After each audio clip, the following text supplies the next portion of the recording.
So in my previous video where I was complaining and whining on YouTube, I asked you guys, what kind of content do you want to see? And I actually got a comment that I thought would be kind of interesting because the dynamic of what we're going to discuss has sort of changed a bit over time as the channel grows. And this comment actually comes in direct response from the video that I just mentioned.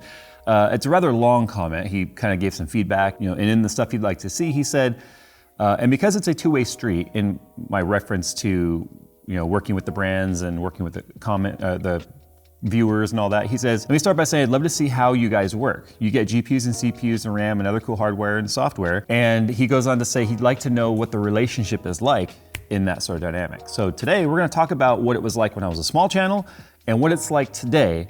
That way everyone can kind of get a grand scope of what we go through to get what we show you. So I think that there's this general misconception that one day I just woke up, had a huge channel, wrote an email to these brands and was like, send me stuff. And they were like, okay, would you like anything else with that? I think that's the common misconception with any successful channel. In fact, I remember the very first product in the piece, or well, not necessarily the very first product, the very first brand that actually gave me anything. And I hate to even use the term give, but back then it truly was a give. They weren't expecting anything in return because my channel was extremely small. I only had 500 subscribers at the time. Was a brand called Munitio, which was a headphone brand. They had given me a set of earbuds they were called the Bullets, to basically show or whatever. And I did a video about that. And then a couple years went by before anything. When I had about 20,000 subscribers, I got an email from Rajiv at Cooler Master at the time. And the very first review I did that was sponsored in terms of here's product. See, we'll talk about sponsorship and what that means in a second. But here's a product, we'd love for you to talk about it on camera. 20,000 subscribers back in 2013 sounds like a lot, but it's not. I mean, 20,000 subscribers today would be kind of like just scratching the surface of starting to actually have some sort of a measurable income. And by measurable, I mean, you're not living off of it.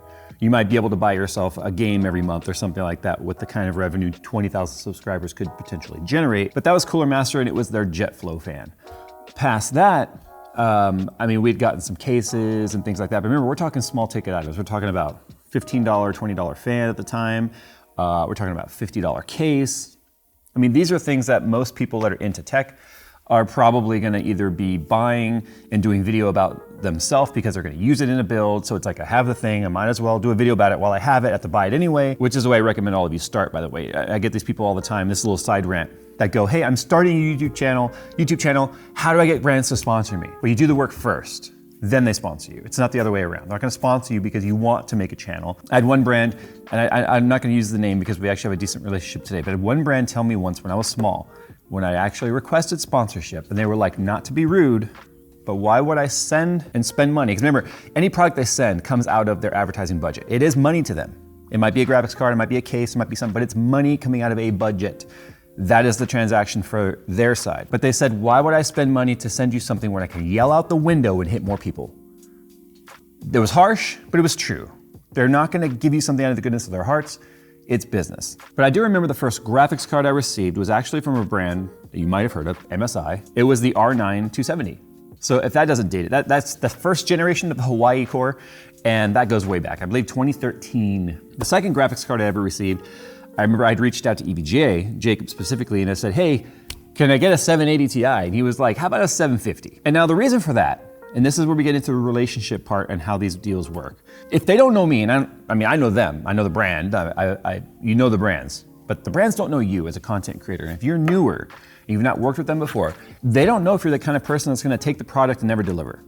If you're gonna take the product and not do your review or fulfill your end of the obligation. So I was given a 750, I did my review of it, and then you guys know how the relationship with EVGA evolved from there. I've always been a huge EVGA fanboy, all the way back to 2000 roughly was a little bit after they opened their company. Was super excited to work with them. And to me, that was kind of like a highlight moment of like a brand I've always purchased and loved is now sending me stuff in a transactional and relationship business or basis here. So it was super exciting. So when it comes to reviews, the way it works with us is the brand will say, we would like to send you this SSD in exchange for you giving your honest opinion on it. We have done reviews before where we've taken the product, reviewed it, and it was terrible, and they come to us, the proper brands that are actually know how to work with content creators, and I hate the term influencer, but if we say a product is bad, we're going to probably influence the buying decisions people have. That's why the term is influencer. If we say this is bad, the brand, if they're doing their job, will say, what would make it better? If we did our job, we would say what would make it better in the video, answering their question before they ask it, and then we can deep dive into that if they are interested in any more of our opinions. What's important here is the honesty. A lot of content creators, to continue the products coming this way, will say, this is the best, you want this, we want this, and thumbnails and stuff, right? That's not the way we operate. If it's not great, we're gonna say that. What we'll typically do is tell the brand ahead of time, hey, here's what we encountered in our review, here's what we said, did we get it wrong? If so, we'll fix it. Otherwise, if it's a legit, like, here's something not good about this product, we tell you, they talk to us, they try and revise or fix it if it's a reasonable issue. If it's a subjective issue, if like, I don't like this because, and it's like, well, we understand that you don't like that, but our design philosophy dictates this is the way we're gonna do it, they don't always align, and that's perfectly fine. But that is a business relationship. We like the brands we work with, but we're not buddies, we're not friends, we're not sitting here scratching each other's back saying, hey, let's hide this issue so you look better, and let's get paid for it. I mean, that's how a lot of people think this works, but that's not true. All the work that it takes to receive these products ahead of time, especially before launches and stuff, has been done prior to those arrangements ever taking place. The real work is uploading every day or every other day, or working at it every single day, building the channel, building the audience, so that you have something to leverage or say, here's why you should let us review your products. We have visibility. If you don't have visibility, there's no benefit whatsoever to them handing you this product. They are just taking money and throwing it away. Now, do I think they should only work with the same content creators? No, absolutely not. I was a small content creator when I got my first stuff, and I was super excited about that, and look at where we ended up. I feel like these brands do have to invest some interest into the up-and-comers and smaller channels that are definitely making a name for themselves. A lot of people believe that the space is completely saturated and it's impossible for anybody to grow on YouTube anymore. That's not true. I was told the very same thing when I started. Why are you starting a YouTube channel? There's nothing original anymore. There's no room to grow. You're wasting your time. And as you can see, that's absolutely not true. Now, the landscape is constantly changing, obviously with YouTube, and so is the way that some of these brands are. I keep holding the P5s because they're small and It just popped right out there, don't you know? But something else that's also really important to note when it comes to reviews is there is never a transaction of money. A review in exchange for money is a review you can't trust. The review absolutely has to be impartial. If money transacts, more often than not, the brand wants or has some say in what you say, which takes away your legitimacy in the things that you're saying. So reviews are never paid for. Reviews are always, you are providing us the product in exchange for our service, which is making a video about the product using our opinion. Opinions are like buttholes. Everyone has one, they all stink, right? So at the end of the day, we've had some brands be very upset with us because we did not like decisions that they made that they were very passionate about that we think were wrong and incorrect. We are also just one opinion in a sea of opinions, whether it be buyers or influencers. It's like movie critics. Have you ever gone to the movie and been like, the critics say this movie sucks, and you go in there expecting a horrible movie, or you don't look at the movie at all, but then you find out that the actual viewer reviews are a 180 from the critic reviews, where you're like, that critic doesn't know stuff because this movie was awesome. The same thing can happen with reviews. So that's why it's important that you watch as many content creators as you can about products prior to making your purchase, because you're gonna find a variance in opinions there. Showcases, that's something else entirely. Showcase is where a brand says, we're gonna give you a product, and we are going to spend some advertising dollars with you for you to showcase the product and its capabilities and its features. Showcases should not ever include an opinion, because showcases are truly like QVC. Here's this motherboard. Here's everything about it right here. Here's all the feature set. Essentially, it's a glorified reading a product sheet. But at the same time, I get people that are like, this is just like one big ad.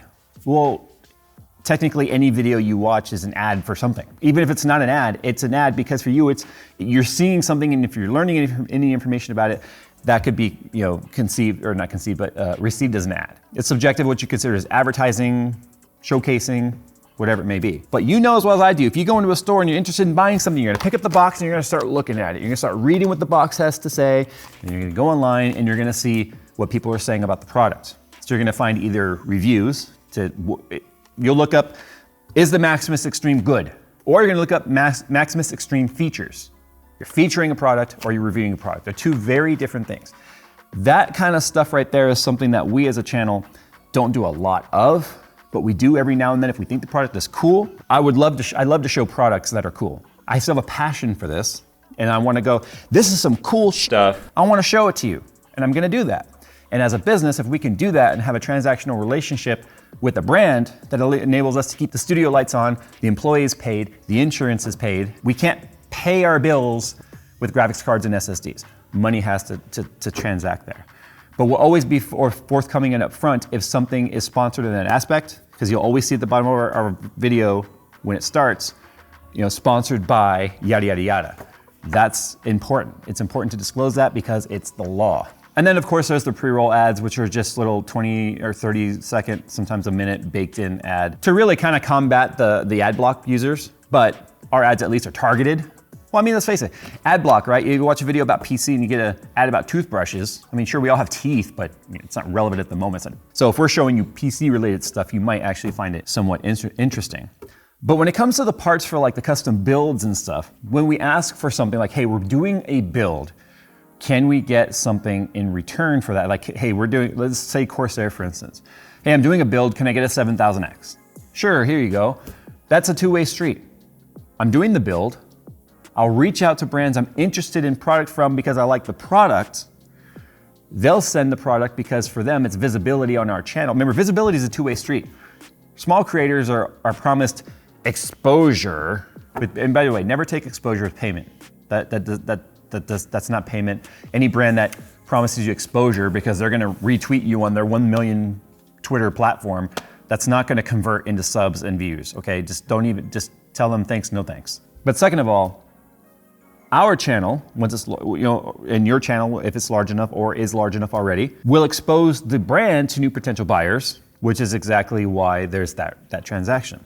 So receiving parts has never been, hey, you want an SSD? Here you go. Do with it as you will. It's going to be, if we give you this SSD, is there value of providing this to you for them? And I feel like the very long-winded answer to this is, it's got to be beneficial and value to them. It's got to exceed the cost of them providing the product to you. That's business. We're passionate here. We are still a business ourselves to make money. Most of that money comes from AdSense and merch and stuff like that. But obviously we have our transactions too that also have monetary backing with them, product backing, et cetera, et cetera. Graphics cards and stuff like that. In a time like this, I said it in our other video, when they're difficult to get your hands on, we reuse stuff a lot rather than receiving stuff, do a video about it and set it on the shelf. Sure, the shelf sure looks like we do that a lot, but what you're seeing on that shelf goes all the way back to like 600 series stuff. It's not all new. Same thing like all this stuff back here, this is stuff we're actually gonna be selling and giving away, and don't start emailing me now about this. I guarantee your email will just go in the trash bin. But we hang on to stuff that we know has future value. We turn down stuff that we know won't have any sort of reusable value for us. It allows buyers to still be able to get their hands on that sort of stuff. And if you want to get to that point, you've got to put in the work first. You've got to build your channel, your TikTok, whatever your platform is, so that there's a return on their investment in you. My biggest advice too to any creator right now, small, large already knows this, but small, don't take any product from any brand simply because they're trying to offer it to you. There are brands out there that are absolutely terrible to work with. Their expectation outweighs the relationship and the transaction they're trying to have with you. Sure, we'll send you this $200 SSD, but they're gonna want like $500 or something in return. I mean, it's really hard to put a monetary value on the return, but the point is they'll give you something and they'll expect the world from you because they'll treat you like you should be grateful that they're even talking to you. Brands that have treated us that way in the past, we still continue to this day to tell them to pound sand. They're super apologetic and they feel bad about the way that they treated us in the past. I still tell them pound sand because I'll hold a grudge against the brand if they deserve it. There's a couple brands out there that deserve it. We still hold that grudge to this day. And it also helps that their products are absolute dog shit, so I don't want to show them to you anyway. But there you go, a little bit of a rambling head, I'm not even talking a rambling head video about the way this works. I think it's funny though, we might have the most inventory right now of DDR5 though, from any brand. That's an interesting thing to talk about too for a moment. Let's talk about exclusivities. Exclusivities is something that we very rarely will enter into. We always leave an open-ended clause in there to where we can never absolutely positively under any circumstance lock out another brand because of exclusivity with one brand. So for instance, right now, our primary sponsor of DDR5 is Corsair. However, we still have G.Skill and we still have Crucial in the house that we're gonna use in various projects and stuff, because for us to be unbiased and open and free, we will never allow a brand to say, you cannot show another brand. That is not what we do around here. At that point, we might as well be Twitch esports streamers. Yeah, I just had to get that little knife twist in there. But all right, guys, anyway, thanks for watching. Again, these types of videos, I like watching other content creators talk about the way they do business because of the fact that it's interesting to see how one brand might treat one creator one way and another creator another way. Example, LG. LG treated certain content creators, I think Hardware Unboxed was one of the ones that talked about this, demanding like final edits and you have to say this and it has to be said this way and you can't talk bad and all that sort of stuff. They never treated us that way. Mostly because we never accepted money from them, if I know the truth. Every LG video we've ever done was exactly in the way I said it was gonna be. You send us the product, we give you an unbiased, free opinion on it. Our video is going live regardless of what you say, no money is transacted. Once money transacts, they have a say. And the problem with that is a say from the company in the review is not a review, and it's something you'll never get from us around here. Thanks for watching. If you want more content creator type discussion like this or any content that you want us to make, sound off down in the comments below. There's lots of comments, lots of tweets and stuff. I promise you, we do read them, we filter them out. I think Nick was even working on a list of feedback from our previous video about where we complained, from the kind of stuff you guys want to see. And like I talked about recently too, my build will be commencing with the 12th gen so I can start some long-term testing on it. I'm kind of looking forward to doing that build. I'm still trying to find the perfect case though. Thanks for watching, guys, and as always, we'll see you in the next one.